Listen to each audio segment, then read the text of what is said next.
Hello, and welcome to another episode of Getting There by Bike. I'm Gail Rhode, your host, community educator at Bike Newport, and I have a really fun show for us today. Today, we're going to talk about the sport of mountain biking. And when you think of mountain biking, when I think of mountain biking, I think of young men, screaming down the hill, jumping off a rock, shredding up the ground, bike with big knobby tires and fancy shocks. And conservation and community doesn't readily come to my mind. And yet, when I go to the Rhode Island chapter of the New England Mountain Biking Association, RhNEMBA, when I go to their website, what do I see? I see all these color photographs that are running across the top of men and women performing trail work together for hikers and for bikers. I see young students in high visibility vests. They're hauling lumber through the forest. I see grown-ups and kids having fun together in the woods. I see pickup trucks full of food outside of the Rhode Island community food banks. I see women cyclists enjoying each other's company. It just looks like a whole lot of community engagement to me. Sounds great, doesn't it? I want to introduce you to RhNEMBA's current president, Dennis Wilson, and he is delightful, and I'm so glad you're here. Thank you so much for coming. Gail, that's a wonderful, Dennis. Wonderful introduction. I'll be honest with you, if I wasn't already involved, I would have signed up just based off of that. That's fantastic. Well, it's true, though. Yeah. It really is. Thanks so much for pointing out the stereotype of mountain biking being about like bearded guys flying off of rocks, because while there is an element of that for sure out there, I think a lot of social media and particularly mountain bike companies like to focus on that because it sells bicycles. Okay, for the that most makes part. sense. Yeah, I mean, it really does. I mean, everybody wants this idea of extreme escapism, but that's not really what it seemed to be from the website. No, and it's not. So the baseline really is just riding your bike in the forest, and it doesn't need to be extreme or crazy or anything like that. And I often hear people who are intimidated by the stereotype of it, but really, I mean, I ride with often with women, young families. There's a lot of people of different social and economic backgrounds that get out and ride. And it's funny because a lot of who we are kind of melts away. And then on the trail, we just become almost kind of like this family of people that's out there. And it's I hate to use the word family, it sounds so corny, but it really does feel that way. And the social aspect is such an incredible thing. So thank you for pointing that out. Oh, you're so welcome. To me, it seems like we want to get away from the stress of our everyday life, whatever yours happens to be. And we know that getting out in nature and getting out in the forest, in the woods, is so good for us. And so if we can get out there with our friends and ride bikes, I can't think of anything better than that. I mean, really, you're pretty close to our mission statement already right there. Really just creating these opportunities for people to be able to get out there, engage with other people, engage with nature in a fun way is really our primary focus. And it's such a wonderful thing. And so we have 300 members here in the state of Rhode Island.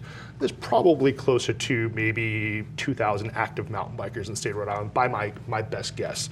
But throughout all of New England, the New England Mountain Bike Association has chapters. Okay. So from about central Maine all the way down to Southwest Connecticut, dozens of chapters. And all of those chapters are doing the same thing we're doing. They're holding these weekly rides where people can get together during the week, or they also have one or two major events a year. So it's actually kind of nice during ride season, and ride season has already started for the year, by the way. Oh. Yeah, we're already going. I had an event Sunday that I went to in New Hampshire. No kidding. Yeah, there's an event called Freeze to This. It's a fat bike event. What's it called? Freeze to This. It's like Festivus, but Freeze to This. Oh, okay. So, and it's a fat biking where you actually ride bikes on the snow. They go out and groom the snow for you, like you would for like cross-country skiing, and then you ride your bikes around. But my favorite part about these events isn't so much the trails or the bikes or anything like that. It's the fact that you go to these events and you end up running into these people from all over New England, and each event you go to, it's like touring with the Grateful Dead. You get there and the surroundings are different, the trails are different, but you end up seeing the same people, and you end up creating these great relationships. Yeah. It's really wonderful. Well, I have your mission statement here. Can I read it? Absolutely, please. Your Rhode Island NEMBA's mission is to create a positive and inclusive mountain biking culture in Rhode Island. We're dedicated to developing and maintaining access to sustainable, environmentally friendly mountain bike trails, supporting our members, linking communities, supporting local businesses, and promoting the general health of our local population and protection of open spaces. So that's a whole lot more that you're doing for the community and for the open spaces than just for the people who are showing up on these rides. Absolutely, there's a lot to it. And there's a lot of opportunities for people to get involved. We actually have a large amount of people who don't ride bikes that are involved with us. We have a large amount of people that enjoy being stewards of the forest. They'll go out, clear trails. We have people that will get involved just so they can help others, like learn how to mountain bike, volunteer work. You know, Dennis, when you say trail work, are you building trails? Are you using existing trails that are there and cleaning them up? What would you say is your biggest contribution? I'm going to go ahead and say yes to all of that. So predominantly in the state of Rhode Island, amazingly, we are blessed with a ton of open space. For such a small state. You wouldn't know that, would you? You would if you rode a mountain bike. Because we have these huge state-owned land management areas. Arcadia management area is a big one. Okay, Big River management area is a big one. Woody Hill management area is a big one. And these are all state managed properties that have these sometimes historic trails that date back hundreds of years, sometimes newer trails that have been worn in by hikers or so. On those particular properties, we go out, we work with the state, we help to clear trees off of fallen trees off the trails. Okay. So I would say that's predominantly the lion's share of the trail work we do. So clearing fallen trees. Clearing fallen trees. Gotta have that. We partnered with another user group last year, the Rhode Rovers Motorcycle Club, another club that gets a bad reputation as well. Not reputation, but a bad stereotype as well. Stereotype, yeah. And we partnered with them, and we were able to clear over 400 trees in the course, 180 trees over 4 hours, which is absolutely incredible in Arcadia. Yeah. But so we do have certain properties where we can build trails. The Westerly Municipal Land Trust has been working with Rhode Island NEMBA for about 10 years now, and we have a set of mountain bike optimized trails down in Westerly, Rhode Island. It's adjacent to the Woody Hill management area. So colloquially, we just refer to everything as Woody Hill, even though it's Bradford Preserve and Wahanita and Westerly management area. In certain parcels of property, we're actually able to build trails there. So if you wanted to ride mountain bike optimized trails, they already exist in Rhode Island in that area. And we've done every bit of that has been done by volunteers on volunteers' own dime or Rhode Island NEMBA's own dime. It hasn't cost the town of Westerly anything for us to be out there. Oh, marvelous. Yeah, it's fantastic. So. Oh, Dennis, what if somebody is like living in the city and they had no idea that all this open space is available in Rhode Island and they wanted to get out there and try it? Could they contact you? Is there a way that they could?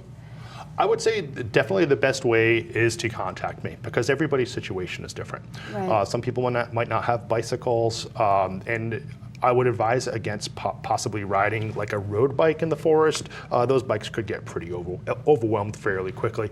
A mountain bike, something that's designed to be in the forest, is a little bit better. But that being said, you don't need these $5,000 mountain bikes to get out there. Yeah, something with a wider tire. Something with a wider tire, something that has more of an upright posture to it, so that you have more control of the bike when it's going over rocks and roots. Right. But yeah, you can reach me at rhodeislandnemba.org is our website. There's a little button there for email.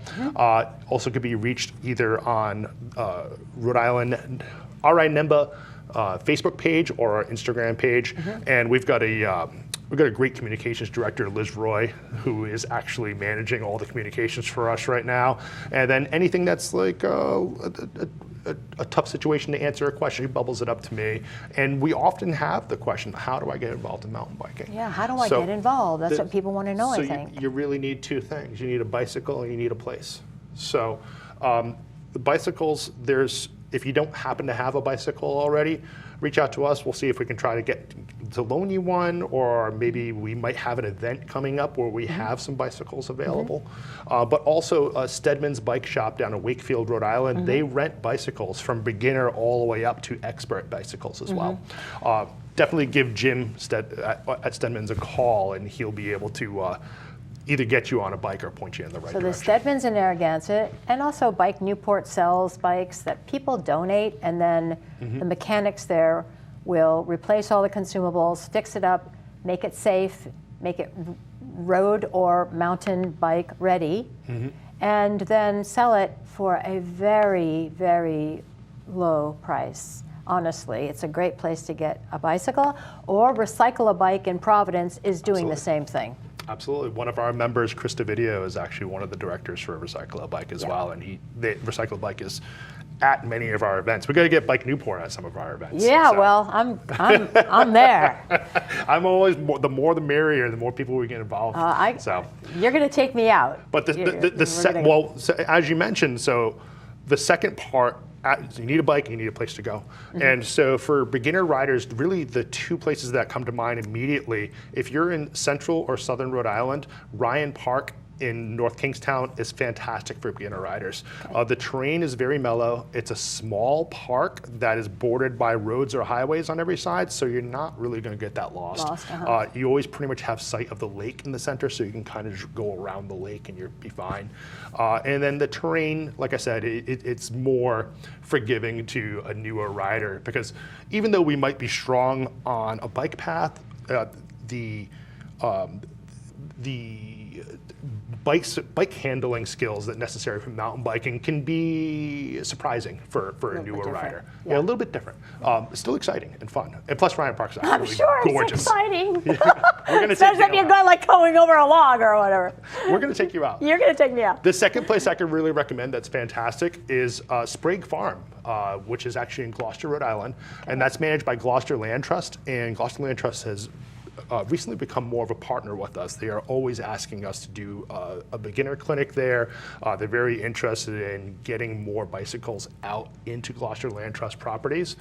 So we're really excited with them. Sprague is a little bit more forested. So it's not a park, so you do kind of need to pay attention where you are on the map.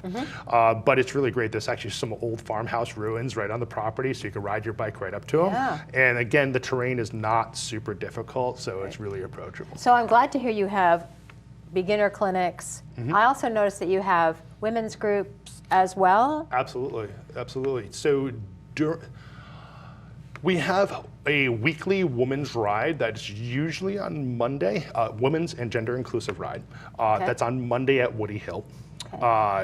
It's off for the winter right now because it's difficult to get people out there when it's freezing and 12 inches of snow on the ground. That's usually where the bearded guys in flannel usually ride. So, but for most folks, it's a little too cold and a little too much slush out there right now. But once we get back into the season again, yes, we'll have that women's and gender inclusive ride back. Sometimes that ride rotates to other different areas of the state. But we have on our website an event page, and you can actually take a look at the events and see what's coming up. Great. And then we also have beginners clinics that are specifically for women as well.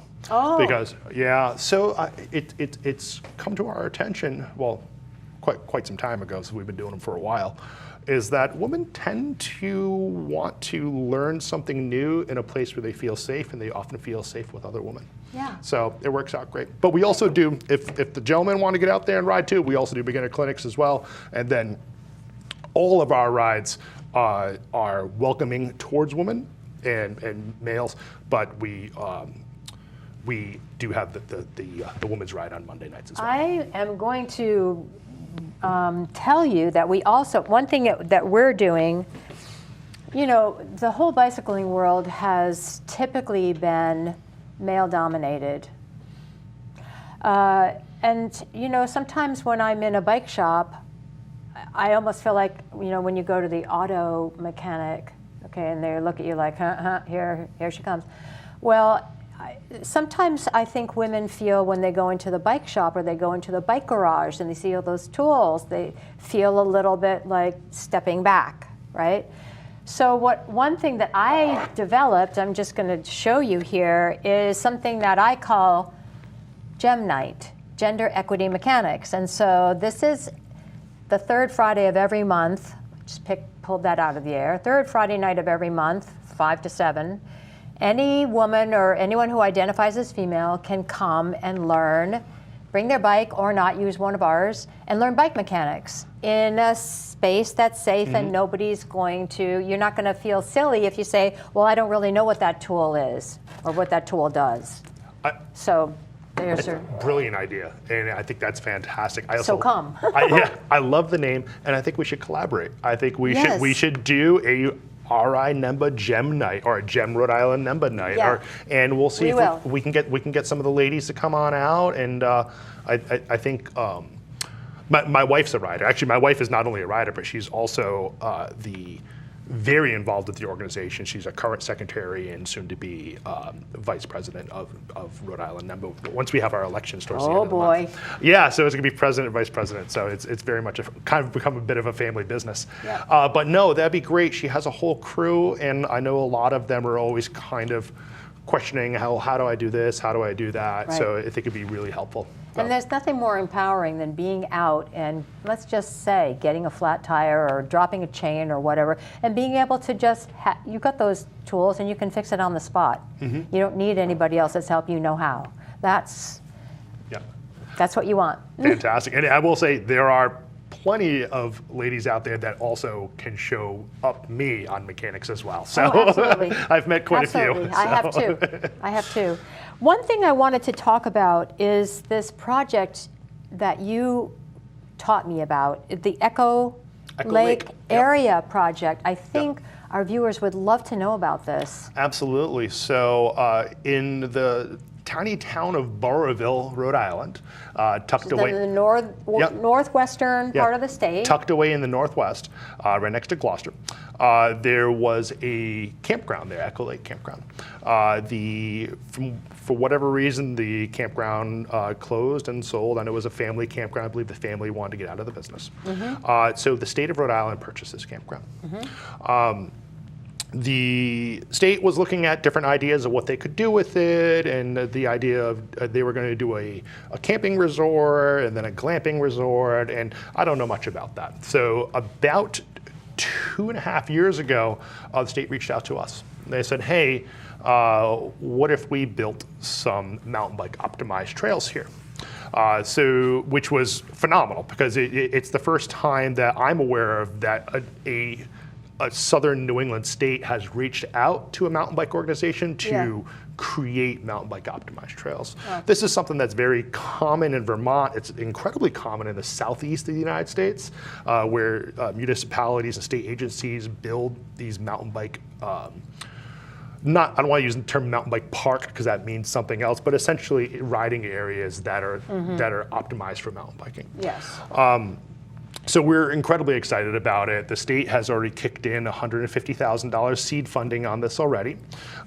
We are trying to raise the remainder of the budget that we think that's going to cost. We think it's going to cost somewhere around $480,000. Okay. But the first thing we did is we decided, as we mentioned earlier, we've done some trail building, we've done some trail work, right. But this is a big project, and it's a big, important project. So what we did is you need an expert. We looked for an expert. I always like to say, if you have a few wrenches, you can work on the plumbing of your house, but if you get a big project, definitely call a plumber. Right. So what we did is we called the plumber. So we reached out to several different trail building organizations in the Northeast, and we really feel like we hit a home run with Sinuosity Trail Builders out of Vermont. They have been in the mountain bike trail building business for a long time. They're very ecologically focused.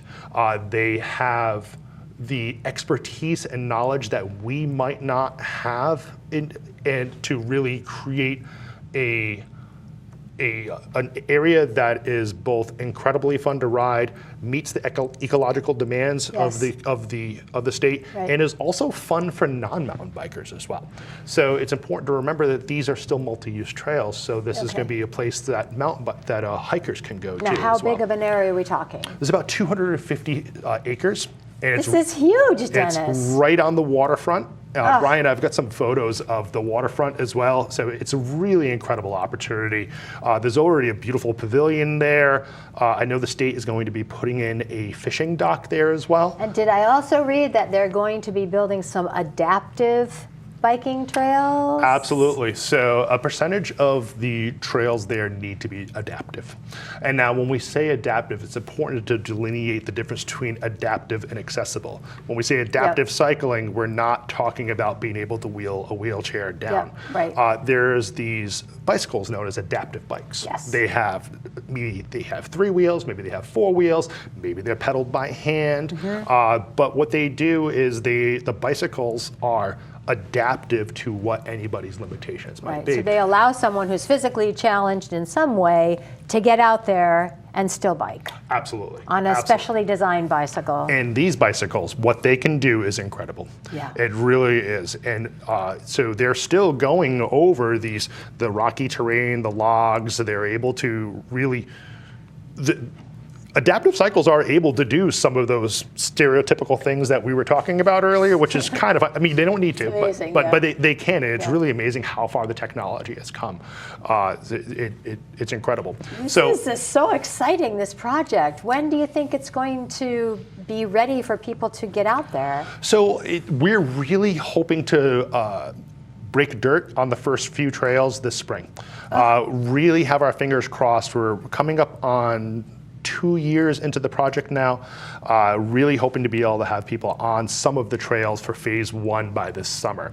That really depends though. I mean, there's a lot of wetlands permitting that needs to happen. There's a lot of, we need to work with state biologists to make sure that we're not putting trails over endangered species. Sure. So there's a lot of that needs to happen still.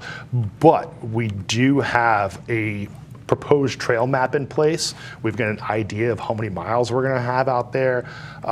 So the DEM has the ball right now, and they are figuring out what works for them, and they're working directly with Sinuosity right now, and we're really excited to see what happens. Oh my goodness, so it's it's going to be called Echo Lake? I believe so, yeah. So we're going to keep the name Echo Lake. Yeah. None of the trails have been named yet. We're trying to figure out how we're going to name trails. What's the theme? Yeah. There has to be a theme, right? Yeah. So my thought was, since the campground was so focused on water skiing for so long, maybe we can pull some terminology from water skiing for the trails, but who knows? I know they want to use a little bit of the family names as well. So I think I read something about there was a woman from this family who was running this campground, and then I believe she passed away, and then... I believe so, yes. Okay. Yeah, I believe so. What a generous thing to offer it for sale like that. It's a beautiful piece of property as well. It really is. So can't wait to see it. The campground itself really only takes up a small portion of the property. Is that going to remain? No, the campground, it will not be a campground any longer. It'll be a park. It'll be a park, okay. Yes. Be a park for hiking, fishing, and I believe equestrian use as well. Hiking, fishing, equestrian, picnicking? Absolutely. Sure. Yeah, absolutely. And mountain biking. Of course. With special mountain bike trails. This is very exciting for Rhode Island. It really is. It really is. It should be the first property of its type in southern New England. In southern New England? Yeah. So we don't... As far as a state-run property, yes. Yeah, in southern New England. I wonder if it's ever possible for something to be so successful that there's too many, there's too many mountain bikes on the trails or whatever. We'll cross that bridge when we get there. Yeah. As of right now, there's still a demand, so people are still looking for more places to ride. Right.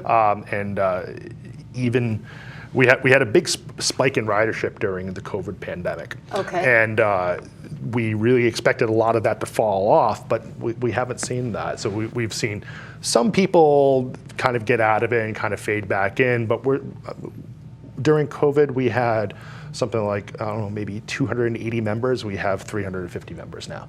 Still growing. We're still growing. So people still need to get out.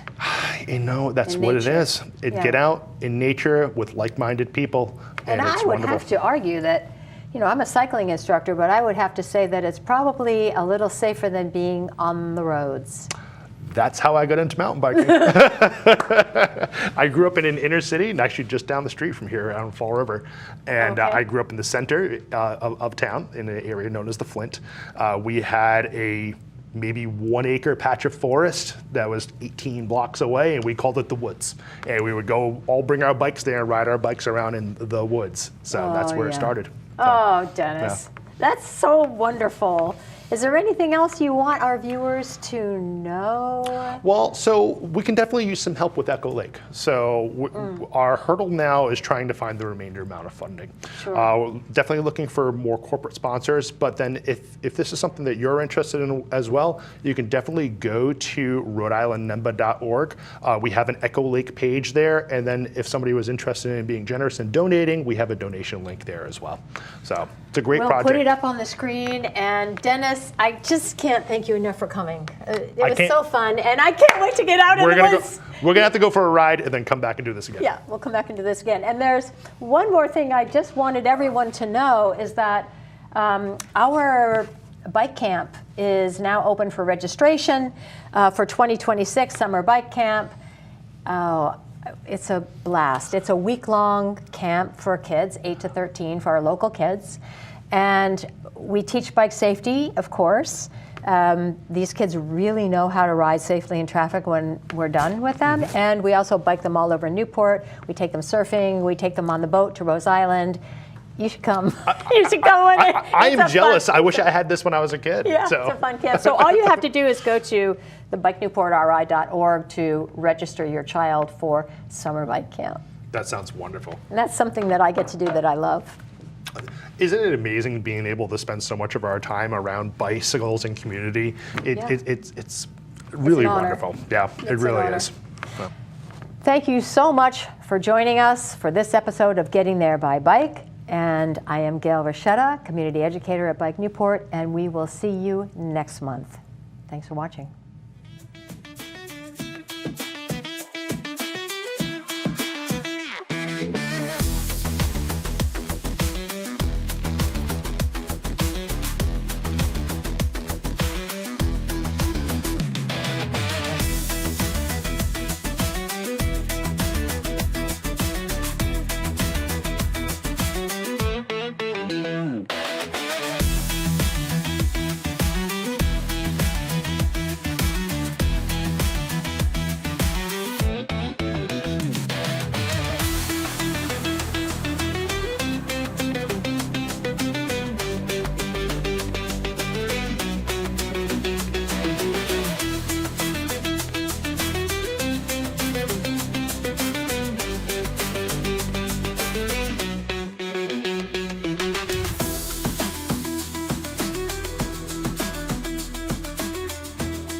The Dr. Martin Luther King Jr. Community Center is located in Newport, Rhode Island.